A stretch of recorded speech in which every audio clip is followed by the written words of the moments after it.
I want to thank the witnesses for y'all's indulgence and apologize for the break now, but we will try to expedite this, and I want to thank the panel for your testimony. Reminding members that the committee rules limit questioning to 5 minutes. The chair at this point will open the round of questions. The chair recognizes himself for 5 minutes.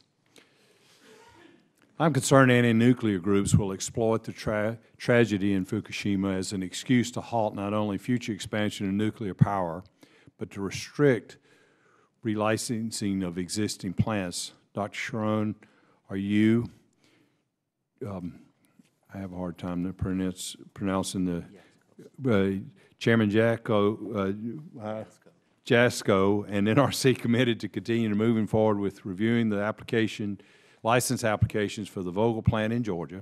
What commitment can you provide that your office will continue to provide the necessary information for these licenses to advance? Right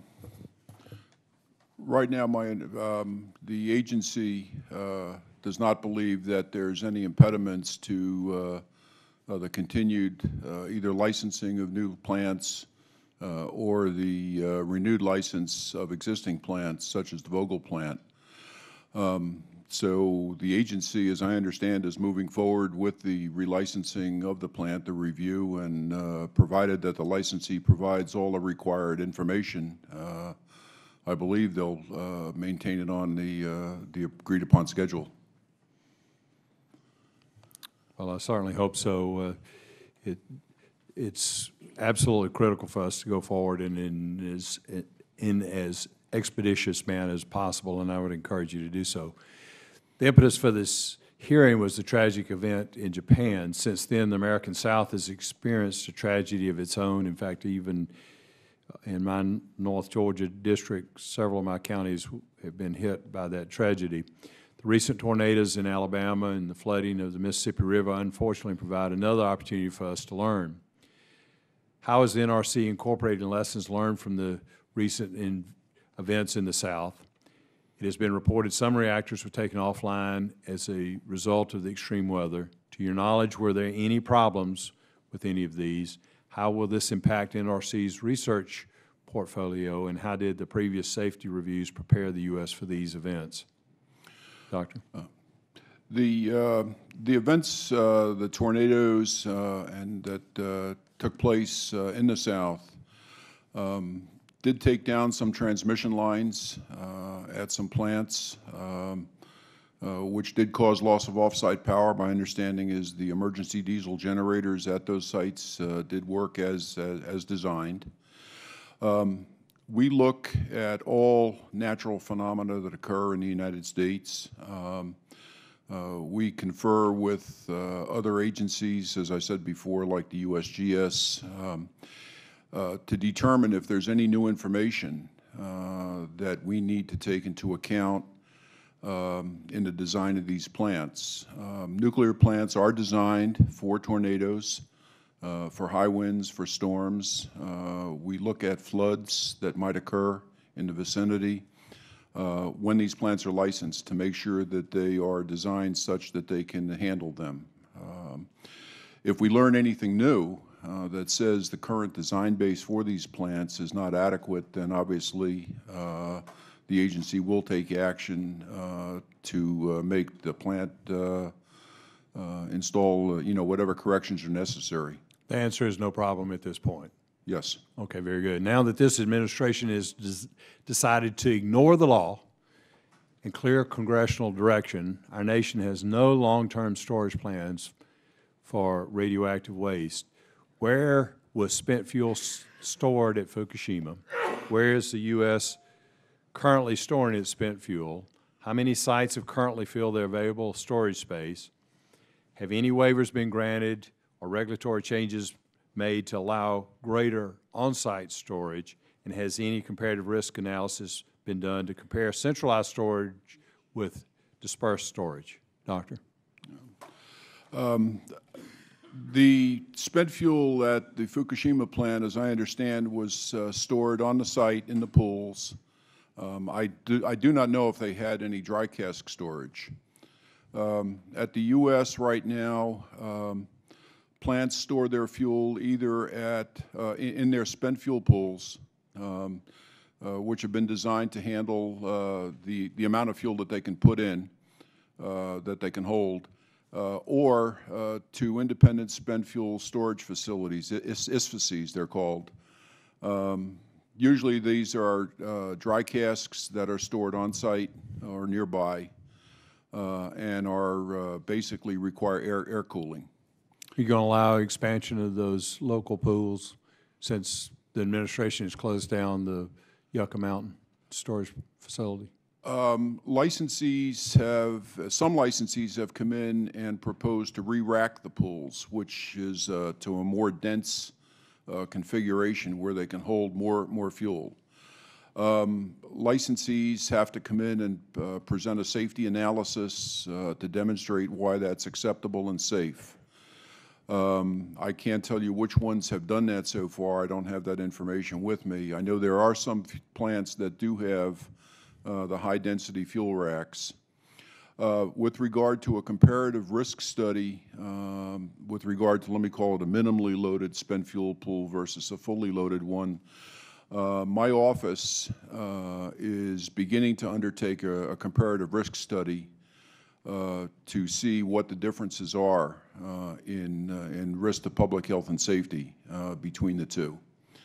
My personal opinion is that pools have a lot of water in them, and regardless of the amount of fuel, it takes a very long time, if there was an accident, to actually drain the pool to a point where there would be an uncovery of the fuel, which gives licensees ample time to bring in either emergency equipment or to restore whatever did fail. Usually, and even if it was a drain down that was occurring or a boil off, the amount of time that is available before one actually has a release of radioactivity provides ample time for evacuation in the vicinity of the site, so that people could be evacuated and there wouldn't be any harmful radiation effects. Thank you, Doctor. Your answer just further points out the need to open up Yucca Mountain and for the administration to start obeying the law. Now I recognize Ms. Edwards for 5 minutes, and I'll give you some leeway on that, Ms. Edwards. So you're recognized for 5 minutes. Thank you, Mr. Chairman, and thank you to the witnesses for your patience. Before I begin questions, I'd like to ask the Chairman for unanimous consent to enter 2 Nuclear Regulatory Commission reports relating to the shutdown at Calvert Cliffs that I referenced earlier, and a report by Mr. Lochbaum at the Union of Concerned Scientists on the 14 near misses at U.S. power plants and their safety. Any objections? Hearing no objections, so ordered. Thank you very much, Mr. Chairman. I have a question actually for Mr. Lochbaum. I know that the Union of Concerned Scientists in that report that we've just entered into the record concluded that nuclear subsidies effectively separate risk from reward, shifting the burden of possible losses onto the public and encouraging speculative investment by masking the true cost of nuclear power, and that subsidies also allow the industry to exaggerate its economic competitiveness. Consequently, they diminish or delay support for more economical and less risky alternatives like energy efficiency and renewable energy. That's a direct quote from your report. Do you believe that the nuclear power companies would be economically viable without substantial federal subsidies they receive from taxpayers? No, based on the work we've done and the industry's own request for loan guarantees and other subsidies, the answer seems pretty clear that they would not be. And I wonder if you could elaborate on how public subsidies, and especially at the levels at which we subsidize the industry to nuclear power, distort risk in the nuclear power industry. Well, I think the best example of that would be the Price-Anderson federal liability protection. Plant owners have to get approximately $375 million of private liability insurance, and the Price-Anderson Act protects against liability costs above that. That's a big savings for the plant owners. But more importantly, it discourages the reactor vendors from developing designs that are less risky and much safer, because there's no incentive. While the higher cost of those safety features may be borne out, because they don't get a break on the insurance protection, the liability insurance they get, it's hard to sell that into a marketplace when you're competing with cheaper, less safe reactors. So the federal subsidies are actually discouraging reactor designers for coming up with safer reactors that better protect Americans. So this leads me to a question about identifying and fixing safety risks. Do you think the NRC does what it needs to in both identifying safety risks and forcing fixes to these known safety problems at our power plants in a timely way? During my 10-year experience with UCS and during my predecessor's 20 years, we found that the NRC does a very good job at setting the safety bar at the right height. They establish regulations that provide adequate protection of public health. They don't do a very good job of enforcing those regulations. Too many plant owners are limboing beneath the safety bar for too long, putting Americans at higher risk and additionally driving the costs of nuclear power upwards inexplicably. So in my colleague Mr. Harris's opening statement, he indicated that Fukushima is a type of accident that really is not possible here given our nuclear regulatory environment. And so, Mr. Lochbaum, I wonder if you could respond to that question as to whether there's a major nuclear accident, whether a major nuclear accident is actually possible here in the United States given the NRC's oversight of our reactors. I think, again, the best proof that it is possible is the fact that the nuclear industry cannot operate nuclear power plants without federal liability protection. If there wasn't a chance of such a catastrophic accident, they could go down to State Farm and get private liability insurance. The fact that they can't means that they themselves recognize that these plants are unusual hazards of unprecedented nature. So let's go to something as simple as battery backup. At Fukushima, you indicated that the battery, or I think it was maybe in Mr. Barrett's testimony, that you, and I apologize, I probably got it all wrong, whoever had the slides up there, that the battery backup at Fukushima was 8 hours of battery backup. And compared to U.S. plants, what's the backup like at U.S. plants in the event of some catastrophic disaster? The battery backup is basically the same for U.S. reactors. Some reactors only have 4 hours of battery backup, so they'd be even more vulnerable to that situation. Studies done by the Nuclear Regulatory Commission show that for many of our reactors, the station blackout, where you're relying on batteries, at the LaSalle plant in Illinois, for example, that's 80% of the overall risk of core meltdown. It's equal to 4 times the risk of all other things leading to meltdown combined. So it's station blackout and battery dependence is very important at our U.S. reactors. Yeah, so let's take away the fact that we might have a hurricane or a tornado or some other thing. The simple blackout that could be caused by any number of factors actually poses a strong vulnerability for risk. Isn't that right? That's absolutely right. I mean, when you get down to station blackouts, you only have one safety system working. If something causes that to go away, you've played beat the clock and lost, like they did in Japan. Thank you very much, and thank you, Mr. Chairman. Thank you, Ms. Edwards. Now I recognize Mr. Rohrabacher for 5 minutes. Thank you very much, Mr. Chairman, and thank you for your leadership in holding this hearing. Let me first ask you, you just made a statement about the subsidies. Without the subsidies, it wouldn't be, that nuclear power would not be able to compete. Is that not also true of solar and most and most of the other renewables? I mean, by the way, we subsidize them to the tune of billions every day. So here we are. Are those subsidies not necessary? Is this a new revenue source for us to defund those subsidies for the renewables? There's no such thing as a free lunch. Everybody gets a shot at the apple. I think the point we were trying to make was that nuclear power has been subsidized so heavily over so many years and has built-in subsidies that it's not a level playing field. I got you, but you reach a certain plateau, and subsidies are still necessary for the nuclear energy. But let me just note, as we stand today, we're subsidizing perhaps even heavier these new supposed renewable sources of energy. How many people, just against the panel, how many people have died in nuclear power accidents over the last 50 years here in the United States? Anybody? There's the one that's buried in Arlington from the January 3rd, 1961 accident. So he has 2 colleagues. So since 1961, has there been anybody? I mean, there's one guy back in 1961. Anybody else? He had 2 colleagues. Okay. It's not Burlington. How many people have died in the production of coal during that time period? I think we're talking about hundreds of people, are we not? Maybe thousands. Probably, But at probably, least- probably in the thousands. Probably 1,000, because we're also talking about lung disease that people get Right. from coal, et cetera. So there's a price for that too, although coal isn't subsidized, or is it subsidized? Yes, perhaps we're taking care through the black lung, whatever, fund that we have and that we fund federally. So there's subsidies for coal even as well. So what strikes me today is, of course, we've seen this crisis over in Japan, this horrible accident, which we now seem to say that there are not large numbers of people dying, but this puts people at risk. Were there, have there been any other, have people lost their lives in Japan already? Has anybody been, I mean, and I know in Chernobyl, they certainly did.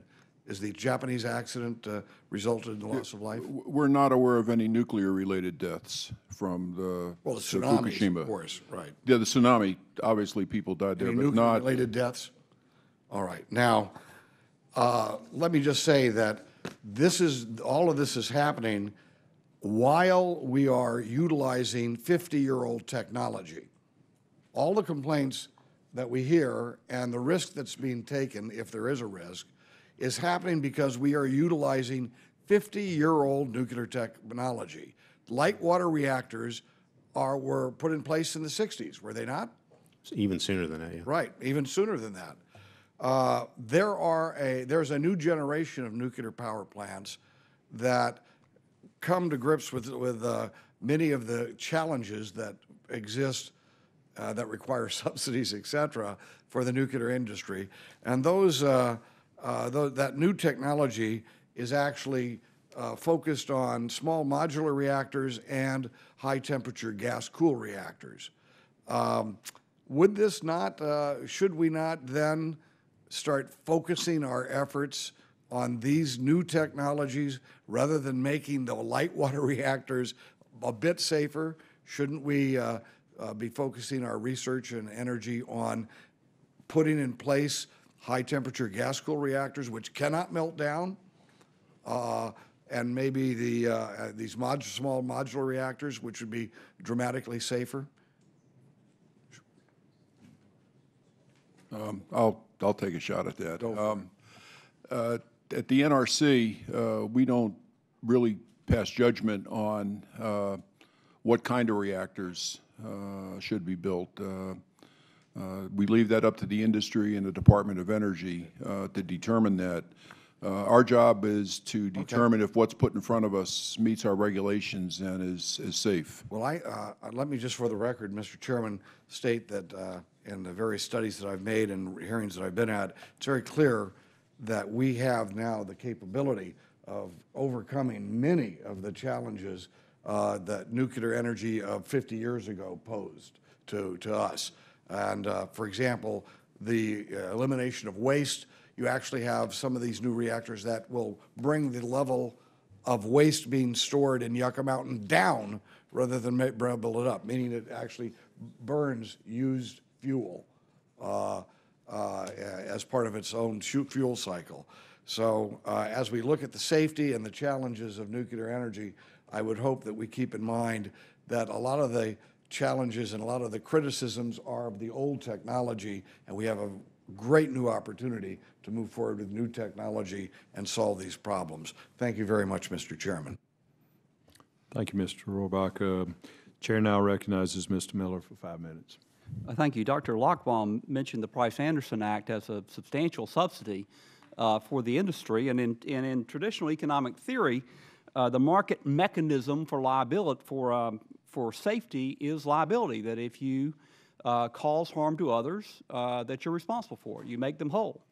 You compensate them for their losses. Does anyone dispute that a cap on liability is a subsidy to an industry? Okay, so you all agree with that. I understand that Price-Anderson limits the liability to $375 million. What relationship does that have to the actual risk? Dr. Lockbaum? It's pretty much decoupled from that. That was set as a number that's been upped over the years. The way Price-Anderson works, if there's off-site damages that exceed that number, whatever it is, then the rest of the surviving reactors are invoiced to make up the difference. In the old days, when they were regulated utility companies, that secondary pool was pretty much guaranteed. Today, many of the reactors are limited liability corporations that may shut down and not be available to pay into that secondary I guess pool. my question is, will the actual losses of Fukushima or a similar accident be anywhere in the neighborhood of $375 million or whatever the limit of liability is under Price-Anderson, or will it be substantially more? If Fukushima's any indication, they drive by that almost the first day very quickly. It's Okay. much lower, much higher. And the subsidy is perhaps not borne by taxpayers, but it's borne at random depending on which way the wind blows.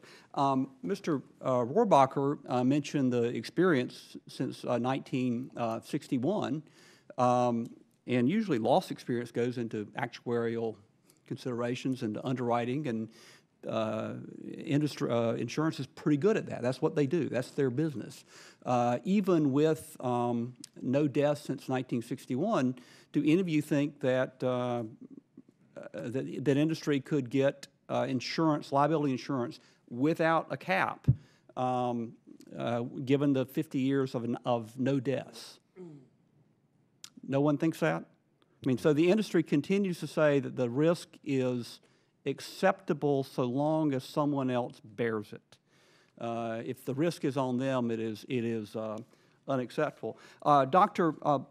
Lochbaum, there sometimes is a trade-off between safety and profits. In your work in the industry, have you identified any shortcuts that might make operations more profitable but less safe? There are those opportunities. For example, we're aware right now that the NRC knows of about half the plants operating in the United States don't meet fire protection regulations that were adopted after the 1975 fire at Browns Ferry. The plant owners that have consciously spent the money to come into compliance are actually at a cost disadvantage to their neighbors who are outlaws, nuclear outlaws. And the Nuclear Regulatory Commission is basically enabling bad behavior that drives cheaper plants to be less safe plants. If the NRC were to enforce its regulations, those fire protection regulations, the people would be protected, but more importantly, the people wouldn't benefit from violating the law as they have in the past. All right. Mr. Rohrabacher also mentioned new technologies. Do you think the new technologies will dramatically change the potential risk of nuclear accidents? Could a nuclear power company, a company operating a nuclear power plant, go to an insurance company and say, look, we've got this new technology, now will you write us unlimited coverage? At a House hearing back in, I think it was 2006, there was a reactor vendor at the table that was asked that question, and he said his company was could stand behind their reactor design and opt out of Price-Anderson. No other reactor vendors I've heard have said that, and reactor operators haven't said that either. Okay. Ask about how safe the new plants are. Well, Dr. Lochbaum, how safe do you think the new plants will be as compared to the old technology? Will there be a dramatic difference in safety? What we've seen in the new reactors is that the chances of an accident are less with the new reactors, but anytime a safety gain is made in that regard, the containment is made less robust and there's savings done so that the cost remains the same under price. As a result, the number of accidents will be fewer, but the number of dead bodies will be greater. Okay. My time has almost expired. I will yield back the little bit I've got. Thank you, Mr. Miller. The chair now recognizes Dr. Harris, I'm sorry. Dr. Harris for 5 minutes. Thank you very much, Mr. Chairman. I want to thank the panel for your patience as we went and voted. Mr. Lochbaum, from what I understand, you're making the availability to get liability insurance kind of a guide as to how safe something is. And I'd offer that, I know a lot of obstetricians and neurosurgeons in some states who just can't get liability insurance from commercial companies. They literally couldn't get it. So the state had to form insurance companies. How is that different from what's going on? I mean, I assume that there are people who still think it's safe to go to an obstetrician, safe to go to a neurosurgeon, but in fact, there are instances where you can't conduct the normal business because, look, there's tort in this world. What can I say? Isn't that true? I mean, aren't there other circumstances where the government has to step in to ensure things that people consider pretty safe? I mean, going to an obstetrician, going to a neurosurgeon? There is, but if you look in the energy technology sector, nuclear power is the only one that is so hazardous that it needs that benefit. Well, I understand that, but in the medical sector, it is only OBGYN and only neurosurgery. That doesn't mean that it's dangerous to go to a neurosurgeon, or that's only my only point. I mean, to use that as you know, because you do represent the Union of Concerned Scientists. I mean, I don't think that's a very scientific way to look at it, to be honest with you. I mean, because we know from other areas where tort law is an issue that just doesn't work. The world just doesn't work that way. It's not that neat and simple. Now, Dr. Boyce, there's you know, part of the discussion, and I think Mr. Lochbaum's testimony actually brings it up, part of the problems with spent fuel and the risks with spent fuel. And, you know, an issue that I think is probably going to come before us at some point is the, you know, getting spent fuel out of these plants and eventually getting to a central location.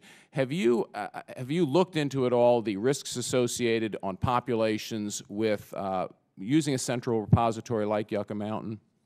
Do you have any writings that you can provide me or provide the committee?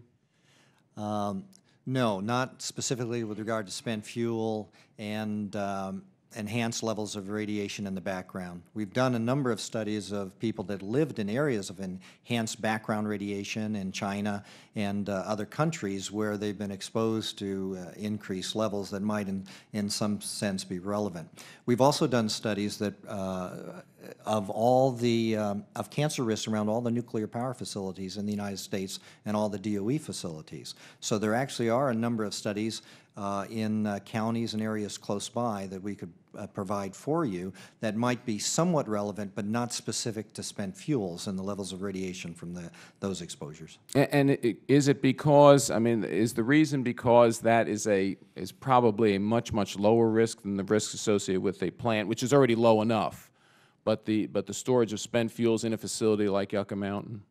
No, just not have had an opportunity to look at the issue. Thank you very much. Mr. Barrett, as you're aware, you know, the Department of Energy does and has been moving forward with their next generation nuclear plant project for some time. My understanding is that the high temperature gas cooled reactors may have some very specific safety advantages, some of which mitigating some of the risks we've been talking about today. Could you speak to the safety characteristics of that kind of reactor? I'm not an expert on gas-cooled reactors, but I know a little bit about them. They have very fine physics. They have a lot of very valuable safety aspects that they do have. They have developmental challenges ahead of them, economics and other things as well. But gas-cooled reactor is a very fine technology. It's very passive. It doesn't heat up as quickly as some of the others. In your opinion, would that be a reason perhaps for the Department of Energy to more aggressively pursue research into that, because it does address some of those the problems with things like passive cooling? Well, the Department of Energy has many worthy projects that they're working in their R&D program, and that certainly is a worthy project, and it's there. That relative to other R&D projects, I'm afraid I can't really judge from where I am today. Okay, thank you very much. I'm going to yield back my time, Mr. Chairman. Thank you, Dr. Harris. Now the chair recognizes Mr. McNerney for 5 minutes. Thank you, Mr. Chairman. One of the advantages of being the last member to ask questions is that I may have a little extra leeway in terms of my time, so I don't feel quite as pressured. We're a little lucky here in Congress to have so many physicians that can expand their experience to the rest of life. So I really appreciate the wisdom that we get very frequently from the other side of the aisle in that regard. Let's talk about the backlog at the NRC. Would Dr. Sharon, could you describe how long it would take for someone or an organization that submits a design to get a decision on that design? I presume you're talking about a new plant design? Yes. I believe that the agency has identified a schedule. I can't remember exactly what the time is. I believe it's on the order of maybe several years. 5 years? I think it's less than that. A lot of it is dependent upon the quality of the submittal, however, whether the licensee or the applicant has adequately addressed all of the safety issues and is providing a strong technical basis to support them. So is the new design evaluation in competition for resources, for NRC resources, with safety evaluations of existing plants or new issues that come up in that regard? No. When there was a indication that there would be new designs coming in, the agency purposely split the Office of Nuclear Reactor Regulation into two separate offices. One is the Office of New Reactors, and the other is the Office of Nuclear Reactor Regulation. The Office of Nuclear Reactor Regulation focuses solely on the safety of the current 104 operating plants. Okay. The Office of New Reactors focuses solely on the licensing of the new applications.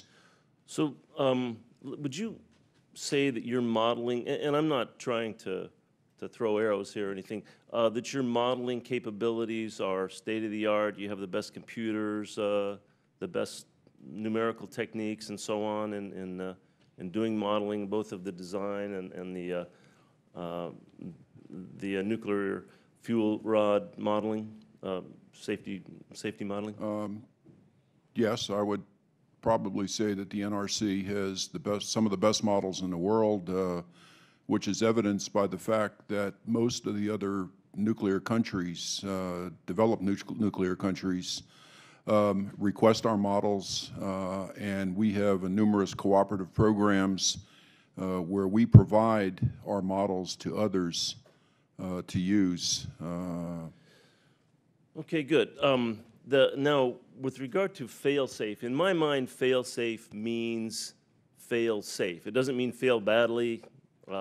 We've had a couple of cases lately, one in Fukushima, one in the Gulf Coast last year, where fail-safe really didn't mean fail-safe. Is your modeling able to predict any of these failures that were supposed to be fail-safe that actually weren't fail-safe? I don't think there's any designs right now that are totally fail-safe. Obviously, one can postulate failures that are going to, lead to an accident. Our computer codes are able to model those failures and to predict the consequences. If we see that the consequences are too high or that there are other mitigative things that could be done, then we certainly pursue them with the industry or through regulation. So, I mean, you've basically said, I think you just said, that the current designs aren't really fail-safe. That's basically the situation, isn't it? Well, what I'm saying is that there are low probability events that one could postulate, okay? In other words, if one postulates enough failures, which, again, become very low probability. Well, I mean, they sound like they're low probability until they happen, and then they seem, geez, that wasn't as unlikely as we thought it was. Obviously, no one predicted a 14-meter tsunami in Japan. That was completely unforeseen. It was not unforeseen. I've heard reports that there was some prediction that the design basis at Fukushima was not adequate. But I'm not at liberty, or I'm not really going to speculate on whether that's appropriate. Or, in other words, whether or not the TEPCO organization designed the plan properly. What I will say is that we've looked at the design of U.S. plants against tsunamis and earthquakes, and we've concluded that we believe that our plants, are adequately designed for those. In other words, we can predict fairly well, for example, the wave height of any tsunami that might occur, and we make sure that the plants are adequately designed. But we've heard this morning that a simple blackout, which could last, depending on what the cause is, for a week or a month, if there's a significant transformer that goes down in a substation, which puts these plants at significant risk. You've got to be careful when you say it's a simple blackout. It's not a simple blackout. What the What you are concerned about is first that you lose the off-site power source, which is the preferred source of power to the plant. The plant has 2 independent diesel generators that are designed to start and provide electricity to power the safety systems. You now have to postulate that both of those diesels don't start, not just one, but both don't start. Then there are additional backup systems that will run for some period of time. When we That sounds good, but we just saw in Fukushima that that wasn't necessarily the case. I just want to make a little plug here. We talk about the current generation of nuclear being safer than the current technology being safer than 50-year-old technology, and maybe that's the case. I don't really know. I'm not a nuclear engineer, but there is fast neutron technology that would be inherently fail-safe. Is that correct, Dr. Lockbaum?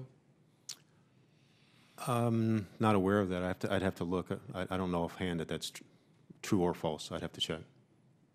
Well, I find myself in agreement with Mr. Rohrabacher, and I'm just going to take a few more moments here. We need to be aware of the new technology and make sure that if there is a 4th generation or fast neutron technology, that it gets proper attention, and meanwhile, be very skeptical of claims of fail-safe or highly improbable incidents. Thank you, Mr. Chairman, for your indulgence. You're quite welcome. We'll now undertake a second round of questions, and I yield myself 5 minutes. Mr. Barrett, Chairman Jasko made a recommendation or made a judgment of a 50-mile evacuation for U.S. citizens at Fukushima. Were you involved in the evacuation actions during the 3 Mile Island accident? Yes, I was at 3 Mile Island, not at Fukushima. I was just asking about 3 Mile Island. Were there any NRC lessons learned from that experience? Yes, the NRC and everybody learned a lot from that experience, and one of the lessons learned from that is it's not just the nuclear computer codes and the what-if, the calculations that are made at that time, but it's also what are the conditions on the ground, what is the situation with the people, because you're trying to make a judgment call, who's ever making these recommendation decisions, to do the best thing for the people at that time under those conditions. Do you think this was done properly at 3 Mile Island? At 3 Mile Island, at the time we made the decisions, and I was part of that, I thought it was the right thing to do at that time. However, I went and lived there for 4 years, and I saw what the impact of that was and what the practicality of what an evacuation does to the people. And after I learned from that, I felt it was inappropriate that we did that evacuation at 3 Mile Island in the early days. Do you think, after your experiences at 3 Mile Island, do you believe that the 50-mile judgment by NRC Chairman Jasko made for U.S. citizens at Fukushima was appropriate? And if you would, please explain. No, I don't think that really was in a net sense. I believe that decision was a poor judgment decision insofar as it was counterproductive and detrimental to all the people in Japan, the Japanese people as well as the Americans, because I don't think it appropriately considered the horrendous conditions that the people of Japan were under at that point, under the tsunami and the earthquake. I mean, people were freezing in the north. 50-mile radius cuts a lot and hinders the ability from the people in the unaffected south to bring life-saving supplies and things to the people in the north. So I think it was didn't appropriately consider the situation on the ground. It was my understanding it was more of a worst-case computer analysis, what-if type of projection. So my sense is there was not a sufficient evaluation of the conditions in Japan. I think it put a lot of confusion and uncertainty in the minds of people between the 12-mile official Japanese radius and the 50-mile U.S. ones. People would ask each other, well, why is yours different than mine? In my view, I think one country should not second-guess another country from 10,000 miles away as to what's the best thing for the citizens at that point. Thank you, Mr. Barrett. For next question is for Dr. Boyce. The days following the Japanese disaster, U.S. Surgeon General Regina Benjamin responded to questioning about citizens stocking up on potassium iodide by saying such actions were, quote, definitely appropriate, unquote, precautions to take. What is your reaction to this suggestion, and is there any scientific basis for such a recommendation given the radiation levels that were detected? Yeah. Well, I believe those, when the Surgeon General mentioned that, it was shortly after the accident and all the evidence wasn't in about the radiation releases. But when we found that the levels were so tiny, it certainly is an inappropriate action to make the statement that we should be having potassium iodine pills. And I concur with the Public Health Department from California and also our director of our own CDC that potassium iodide should not be given. There are adverse health effects, and particularly dangerous for people who have sensitivities to iodine, to people who have thyroid disease, and also people who are allergic to shellfish. And then if it's taken inappropriately, then there can be serious effects such as heart abnormalities, nausea, and diarrhea. So the benefit, which is almost non-existent because the levels of radiation are so incredibly small, is not sufficient with regard to these potential adverse health effects. Dr. Boyce, I appreciate your efforts to put radiation risk in perspective. I was struck that, you know, the U.S. Capitol building is frequently cited as having some of the highest radiation levels in the United States at 85 millirem per year. Could you put that level, which members and employees of Congress are exposed to every day, in perspective with the amount of elevated radiation that Americans on the West Coast might have been exposed to as the result of Fukushima? Certainly. At the Capitol building for long-term exposures for over a year might be on the order of 85 millirem from the gamma rays from the granite that was used in the building. From the Fukushima radiation, the potential exposure even to California is much, much less than 1 unit, 1 millirem. So it's a very tiny, inconsequential exposure. It's much less than what we get just every day from normal radiation exposures from natural background. Thank you, Dr. Boyce. Now I recognize Ms. Edwards for 5 minutes. Thank you, Mr. Chairman, and thank you very much for this second round of testimony. You know, we heard from Mr. Rohrabacher that since we haven't had scores of dead bodies from past nuclear accidents, we shouldn't be worried about the future safety of nuclear plants. And I think the jury is still out, frankly, on what the long-term consequences are even of Fukushima. And I would note that as yet, nobody has done one of those longitudinal studies because we haven't actually had the sufficient time passed. And yet I keep seeing claims also that accidents like Fukushima couldn't happen here and that health effects of the disaster in Japan were inconsequential. Again, I think the jury is still out, but it does seem to be a bit of a mixed message that suggests that we're safe and nothing's bad has happened anyway, and so, you know, let's just wait.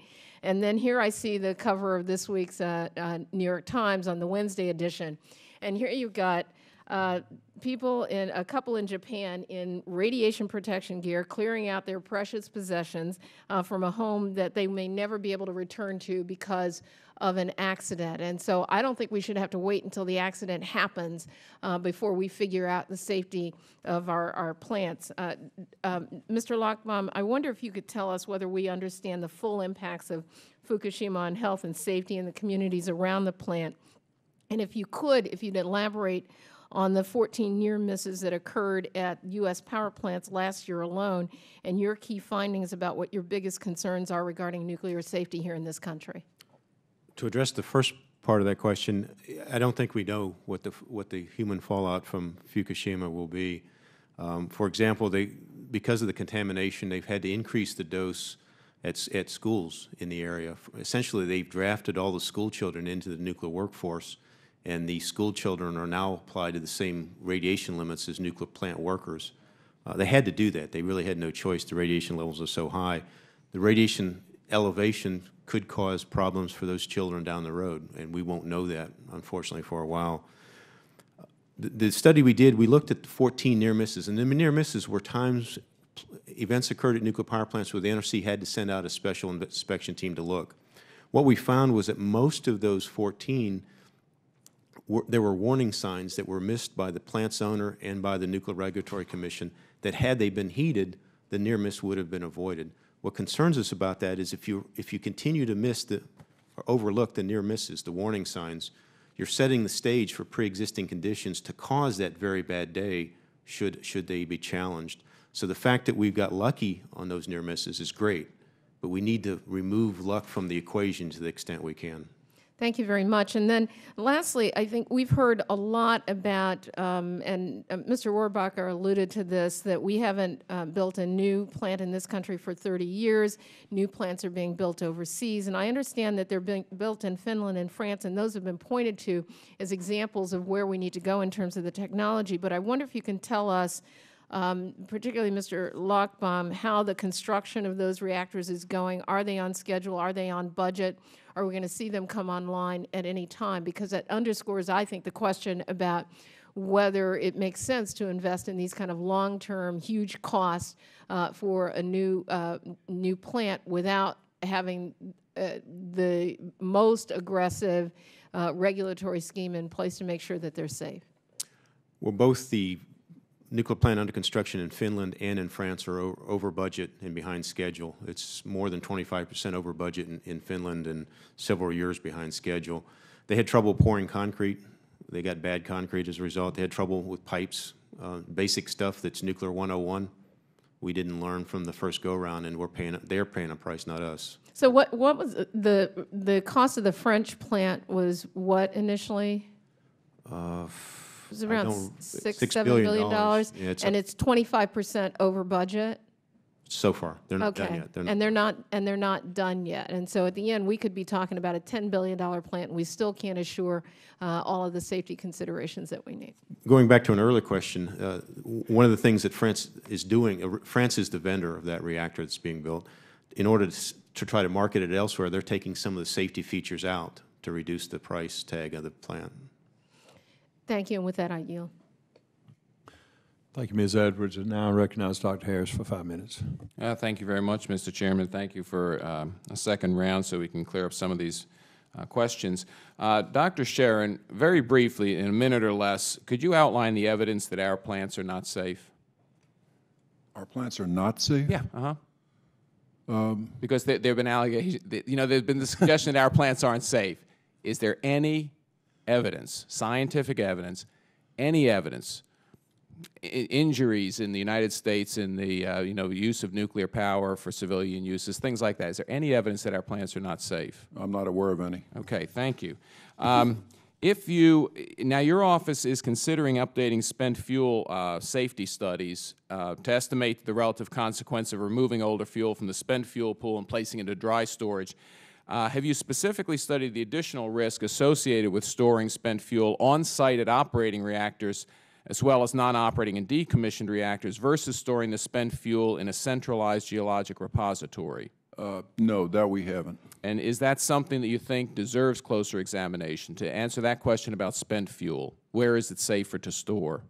I'm probably not qualified to answer that. I think what we look at is if there is not a repository, is it safe to store the fuel in an interim location such as on site in dry casks? Right. But not a question of whether, because you I guess make the practical assumption there may not be another repository, so that's probably why you haven't looked at it. I imagine, because it's only a theoretical possibility. Well, I just don't know. Okay, thank you, Mr. Lochbaum. Thank you for coming and testifying. You stayed up front, in your testimony that your organizational goal is to minimize the inherent risk of nuclear energy, and I take it that if you could make it safe, that it would be something that would kind of satisfy your organization's search for something to minimize climate change, for instance. But with that in mind, that your organization wants to minimize the inherent risks. What is the organization's position or your position on how to manage our stockpile of nuclear waste? Do you think it's safer to leave it on site at, the 100+ individual sites we have it, or put it at a single location that is geographically isolated, away from population centers, underground, miles underground? We talked to that subject to the President, the Blue Ribbon Commission on America's Nuclear Future last August, and what we recommended was centralized interim storage for the permanently shut down plants where the only hazard left is spent fuel. Transfer that to some centralized location. We didn't specify it was above ground or below ground, but so you do think that's a good idea? Yes. Sen Edwards. Yes. Mr. Barrett, given your experience at the Department's Office of Civilian Radioactive Waste Management, what do you think about that? I fully agree. I believe we also need a geologic repository for the permanent disposal of the waste that our generations have been making now for 40, 50 years, and not just give this problem to our great-grandchildren. So I think this country needs to move forward with Yucca Mountain, or if it has a better facility, let's have the better facility, but let's move forward now while we're alive. And I take it you feel that's not only for decommissioned plants, but that's for even the spent fuel that from when it cools down enough to be shipped from operating plants. The decommissioned plant should be the first ones to to go. go, and we have the 2 plants up in the Northwest where there is a tsunami risk, even though it's in dry storage. That risk should not be there at all. There are almost a dozen of these old facilities. That should be the first to move, but then we also need to start removing it from the operating plants too, and reduce that risk as well. Sure. And finally, Dr. Sharon, would you please describe where the NRC currently is in its licensing efforts for the next generation nuclear plant project? How long do you think it might be or would take the Commission to issue a combined license? For the NGNP, we've already started doing research at the NRC to support our licensing reviews of that design when it is submitted by the Department of Energy. The last schedule I saw was that if the application again is complete and technically defensible, we had a 3-year review schedule, in which case, I'm sorry, at the end of 3 years, then we would issue the combined operating license. Okay. Thank you very much. I yield back the balance of my time. Thank you, Dr. Harris. Now the chairman will recognize Mr. Miller for 5 minutes. Thank you. Quickly on the fact that there have been no new nuclear power plants in 30 years. In North Carolina 30 years ago, almost all of the cities, the municipalities that had municipal power systems invested in a piece of one of Duke Power's nuclear facilities, and almost all of those cities came very close to bankruptcy as a result. It was hideously more expensive, even with all the subsidies that we have discussed. So it probably is not a regulatory burden. It probably was truly just much more expensive, even with the dramatic, the very substantial subsidies that it has gotten. We've had some discussion of the storage of spent fuel, about Yucca Mountain, about what to do with the closed down facilities. But, you know, and we haven't even discussed the transportation of that fuel. There's not a Star Trek transporter technology. It will not be beamed from the plant to a permanent facility. There are risks in transportation and on and on. But part of the story coming out of Fukushima has been the spent fuel pools. Dr. Lochbaum, what have we learned, should we have learned from the Fukushima experience with spent fuel?